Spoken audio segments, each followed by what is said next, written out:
Good morning. My name's Amanda Lunowitz. I'm Lori Merla. I'm Sevan Bulgarian. I'm Elisa Granada. And I'm Laura Barkin. Please enjoy our presentation of the Salt Satyagraha, Reforming the Violent Reaction to a Peaceful Revolution.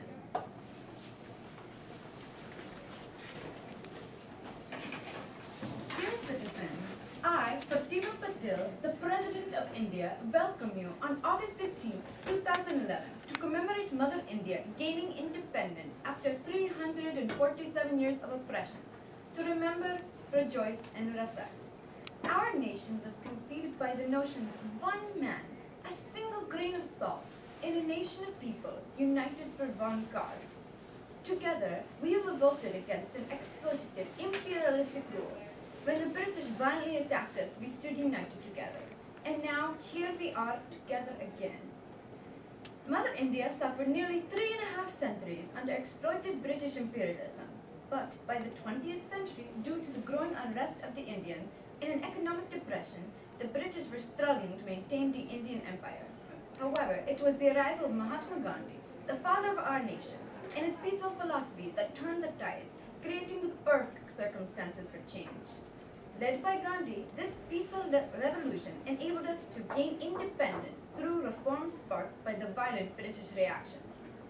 The turning point of this revolution was Gandhi's Salt March, which commenced on March 12, 1930. So, Mr. Gandhi, you call this march the Salt Satyagraha. But what does that mean? Satyagraha means, quite literally, insistence on the truth. The Satyagrahis are peaceful demonstrators of the truth. In this Satyagraha, our goal is to peacefully protest the unjust salt tax. We are marching for 24 days across India to arrive at Dandi Beach on April 6th. With this, we hope to show the British that we will not stand for such injustice any longer. Of all the taxes that the British impose on India, why did you choose to revolt against the tax on salt? And why start now? For years, the British have imposed so many high taxes that have impoverished us, only for their own benefit. We hold no representation in government with which to voice this concern. To an Indian, salt is as important as air or water. A tax constitutes, therefore, the most inhuman poll tax the ingenuity of man can devise. It is because of this that it is the perfect cause for uniting as diverse a nation as India. What do you expect of your followers if the reaction of the British turns violent? Surely you cannot expect one to just accept the violence. Indeed, I expect nothing less. A Satyagrahi will put up with assaults from his opponent and never retaliate, but will not submit to any order given out of anger. But what if they are arrested? If a Satyagrahi is arrested, he will not resist. He will voluntarily submit to the arrest. Gandhi continued walking with his 79 chosen followers for 241 miles, gaining thousands of new followers along the way. They arrived at Dandi Beach on April 6, 1930, just as Gandhi had planned.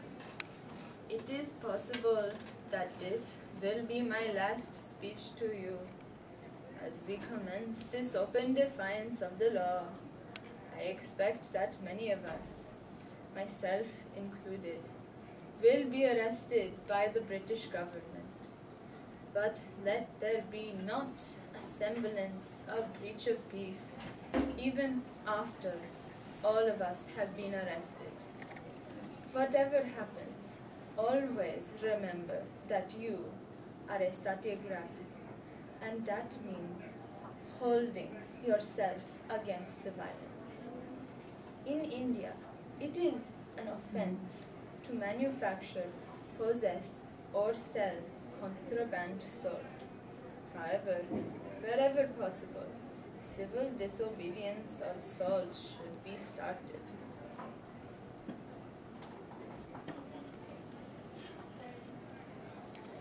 Let all know that with this salt, I am shaking the foundations of the British empire.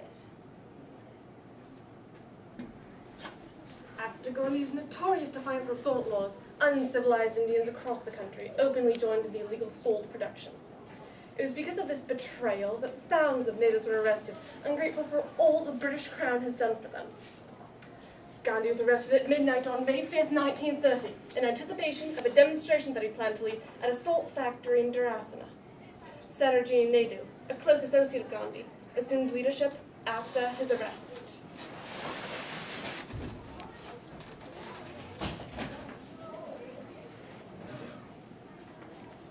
United Press International, this is Webb Miller, reporting on May 21st, 1930, at the Dharasana Salt Works. Just before commencing the nonviolent raid, Naidu addressed the Satyagrahis. Brothers and sisters, although Gandhi's body is in prison, his soul goes with you. India's prestige is in your hands.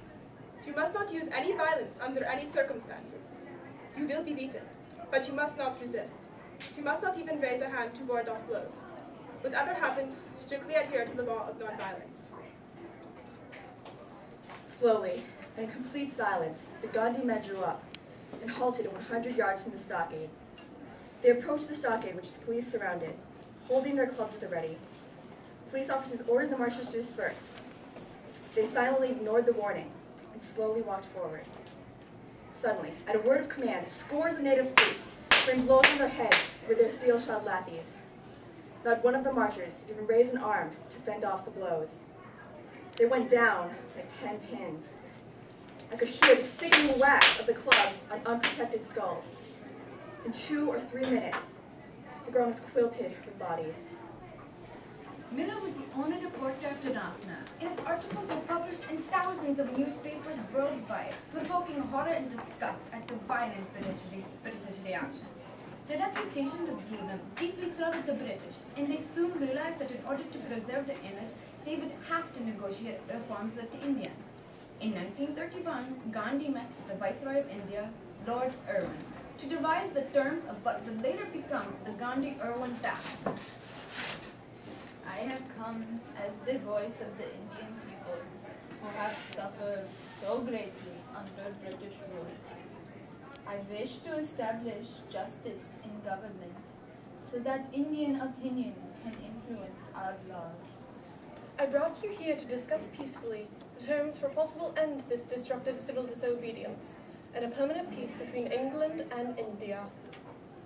I insist that you repeal the salt tax so that Indians can manufacture salt freely without paying a tax on something that is crucial to their lives. Also, the prisoners of the salt satyagraha must be released immediately. Under these conditions, I agree to suspend civil disobedience in India. The salt tax is not unreasonable. It is the valuable source of revenue for our government. However, I suppose it is also not unreasonable for Indians to manufacture their own salt. I will modify the salt tax and will free the imprisoned civil resistors. In return, I request that an Indian representative attends the second roundtable conference in London next year to include negotiations of Indian independence in our discussions of the empire. Mr. Gandhi, why did you not insist on complete independence? Independence will not come suddenly. This is just a preliminary step in what must take place if it is to be established peacefully. Do you expect to accomplish complete independence at the second roundtable conference? Regardless of whether or not independence is established, the second roundtable conference will be important because India, for the first time, will gain a voice in its government. Gandhi was right. The Salt Satyagraha was a turning point that forced the British to give India a say in its government for the first time. However, World War II disrupted negotiations, delaying independence until 1947. We can be proud that we belong to a country whose independence was won on the principles of truth and nonviolence, values that have resonated worldwide. Our peaceful freedom struggle had a transformational impact in other parts of the world, inspiring notable leaders including Martin Luther King of America and Aung San Suu Kyi of Burma, who have each won Nobel Peace Prizes for their own peaceful revolutions. Let us not forget the words of Martin Luther King. If humanity is to progress, Gandhi is inescapable. He lived, thought, and acted, inspired by the vision of humanity, evolving toward a world of peace and harmony. We may ignore him at our own risk.